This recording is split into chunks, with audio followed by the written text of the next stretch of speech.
Hello and नमस्ते welcome back to this channel. आजको यो भिडियोमा चाहिँ मसँग छ स्यामसङ ग्यालेक्सी F22 जस्तो कि हेर्न सक्नुहुन्छ स्क्रिनमा। मसँग चाहिँ एउटा किलर फोन हैन, स्यामसङको एउटा न्यूली लन्च फोन छ स्यामसङ ग्यालेक्सी F22 जसको चाहिँ बेस भेरिएन्ट छ 464 अनि यो चाहिँ दुईटा भेरिएन्ट नेपालमा लन्च भएको छ। 4GB र्याम अनि 64GB इन्टरनल अनि 6GB र्याम अनि 128GB स्टोरेज।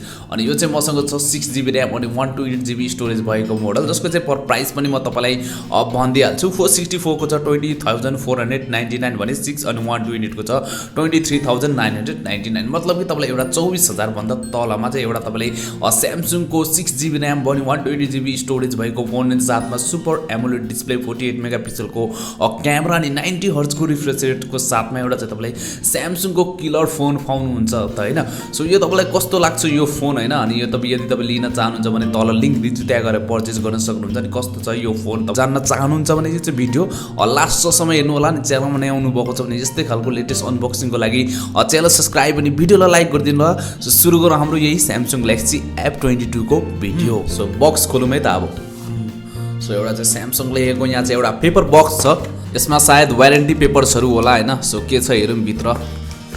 सो यसमा चाहिँ युजर म्यानुअल अनि वारेन्टी कार्ड रहेको छ सुरुमा। अनि त्यसैगरी यहाँ छ हाम्रो फोन हेर्न सक्नुहुन्छ। यो चाहिँ डेनिम ब्लू भनेर भन्छ यसलाई स्यामसङले। अहिले फोनको बारेमा पनि हामी कुरा गर्नेछौँ। अहिले बक्स कन्टेन्टमा के छ हेरौँ है त। बक्समा चाहिँ तपाईँले एउटा 15 वाटको चार्जिङ एडाप्टर पाउनुहुन्छ। फोनले चाहिँ 25 वाटको चार्जिङसम्म सपोर्ट गर्छ। सो तपाईँलाई यदि फास्ट चार्जिङ चाहिन्छ भने चाहिँ 25 वाटको चार्जर अलग्गै लिनुपर्ने हुन्छ, तर बक्समा चाहिँ तपाईँले 15 वाटको चार्जिङ एडाप्टर पाउनुहुन्छ। त्यसैगरी यहाँ चाहिँ तपाईँले एउटा USB A to Type C data cable पाउनुहुन्छ। अनि त्यसैगरी यहाँ तल लुकेर बसेको चाहिँ एउटा सानो सिम इजेक्टर पिन। त्यसैगरी बक्समा चाहिँ केही नै छैन। तपाईलाई थाहा छ स्यामसङ त झन् केसहरू त फोनमा इनबिल्ट दिँदैन, अरू ब्रान्डले दिए पनि स्यामसङ चाहिँ जहिले पनि पछाडि नै हुन्छ केसहरू दिनमा। सो अरू त केही नै छैन अनबक्सिङ गर्ने यो फोनमा चाहिँ। सो त्यसैगरी यहाँ चाहिँ हाम्रो र्याप गरिएको छ स्यामसङ ग्यालेक्सी F22 लाई। निकालौँ है त प्लास्टिकबाट। सो हेर्न सक्नुहुन्छ स्यामसङ ग्यालेक्सी F22 पछाडि चाहिँ म्याट फिनिस छ। सो फिङ्गरप्रिन्टहरू चाहिँ त्यस्तो इजिली चाहिँ बस्दैन नि यो म्याट फिनिसले गर्दा चाहिँ फोन निकै नै ग्रिप गर्न पनि सजिलो छ। अनि फोन चाहिँ हल्का मोटो छ किन नहोस्, किनभने यसमा चाहिँ तपाईँको 6000 mAh को ब्याट्री छ। फोन त अलिक मोटो भइ नै हाल्छ। सो हेर्न सक्नुहुन्छ यु कटमा नच दिएको छ। अनि तलपट्टि हेर्न सक्नुहुन्छ हेडफोन ज्याक अनि प्राइमेरी माइक्रोफोन अनि टाइप सी चार्जिङ पोर्ट अनि स्पिकर ग्रिल दिएको छ भने राइट साइडमा दिएको छ तपाईँको एउटा फिङ्गर स्क्यानर अनि पावर बटन काम पनि गर्छ यसले। त्यसैगरी यहाँ volume up and down button छ अनि माथिपट्टि थ्याङ्कफुल्ली एउटा सेकेन्डरी माइक्रोफोन दिएको छ नोइज क्यान्सलेसनको लागि भने यतापट्टि तपाईँले सिम ट्रे पाउनुहुनेछ। सिम ट्रेमा चाहिँ तपाईँले ट्रिपल स्लटको अप्सन देख्न सक्नुहुन्छ, यानि कि यसमा तपाईँले एउटा मेमोरी कार्ड अनि दुईटा सिम कार्ड चाहिँ एकैचोटि प्रयोग गर्न सक्नुहुन्छ। सो यो त राम्रो पोइन्ट छ एउटा स्यामसङ ग्यालेक्सी F22 को। अब चाहिँ ढिलो नगरिकन फोनलाई गर्दैछु म बुट। सो स्यामसङको ब्रान्डिङ आइसकेको छ हेर्न सक्नुहुन्छ, पावर बाई एन्ड्रोइड एन्ड सेकर बाई नक्स भनेर लेखिएको छ। भिडियोलाई चाहिँ म स्किप गर्न चाहन्छु किनभने म यसमा अब सेटअपहरू गरेर हैन डाइरेक्ट तपाईँलाई म मेन मेन्युमा गएर चाहिँ भेट्नेछु। फाइनली अन भइसकेको छ हाम्रो फोन यही स्यामसङ ग्यालेक्सी F22 हेर्न सक्नुहुन्छ। यु नचमा चाहिँ यसको डिस्प्ले छ अनि तपाईँको चिन साइज पनि एभरेजमा छ हैन, त्यस्तो धेरै मोटो मोटो बेजलहरू पनि छैन। डिस्प्लेको कुरा गर्नुपर्दा चाहिँ 6.4 इन्चको HD plus super AMOLED display छ। सो यसमा अलिक नराम्रो लागेको मलाई भनेको HD प्लस रेजुलेसन छ, अलिक फुल HD भए चाहिँ अझ बेटर हुनसक्थ्यो यो फोन। अनि हल्का डिस्प्ले चाहिँ स्मुथ छ किनभने यसमा छ 90 हर्ट्जको रिफ्रेश रेट भने 600 निट्सको ब्राइटनेस छ, 20:9 को स्क्रिन टु बडी रेसियो छ।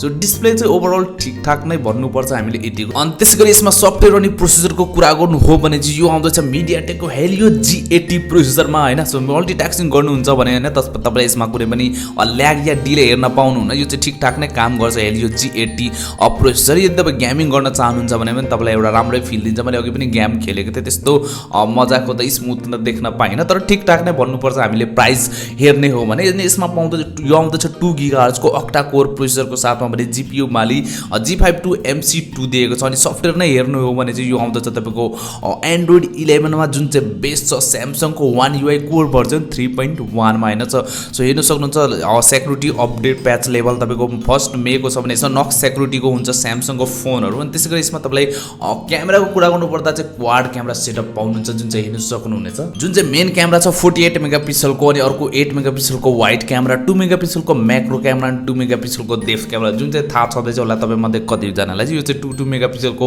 म्याक्रो डेप्थ चाहिँ जुन चाहिँ मलाई अलिकति मन पर्दैन। मलाई चाहिँ यो दुईटा नभए पनि हुन्छ जस्तो लाग्छ फोनहरूमा। जस्ट तपाईँको मेन क्यामेरा अनि एउटा वाइड क्यामेरा भए चाहिँ पुग्छ जस्तो लाग्छ मलाई चाहिँ। त्यसै गरी हेर्न सक्नुहुन्छ सेल्फी क्यामेरा युनजमा 13 मेगापिक्सलको सेल्फी क्यामेरा दिएको छ। अनि त्यसै गरी यसमा ब्याट्रीको कुरा गर्नुपर्दा तपाईँले यसमा 6000 मिली एम्पियरको ब्याट्री पाउनुहुन्छ, जसमा चाहिँ बक्समा तपाईँले 15 वाटको चार्जर पाउनुहुन्छ भने यसले चाहिँ अप टु 25 वाटको फास्ट चार्जिङ पनि सपोर्ट गर्छ। यदि तपाईँलाई फास्ट चार्जिङ फोन चार्जर चाहिन्छ भने तपाईँले अलग्गै लिनुपर्छ, जुन चाहिँ मैले अघि पनि भनिसकेको छु।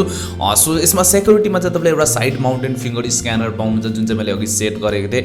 हेर्नु सक्नुहुन्छ सेक्युरिटी फिङ्गरप्रिन्ट पनि मलाई एकदमै राम्रो लाग्यो, किनभने मलाई लगभग 1 सेकेन्ड लागिरहेको छ जस्तो खोल्नलाई। हेर्नु सक्नुहुन्छ सो सेक्युरिटी फिङ्गर स्क्यानर चाहिँ एकदमै राम्रो छ, फास्ट नै भन्नुपर्छ यसमा।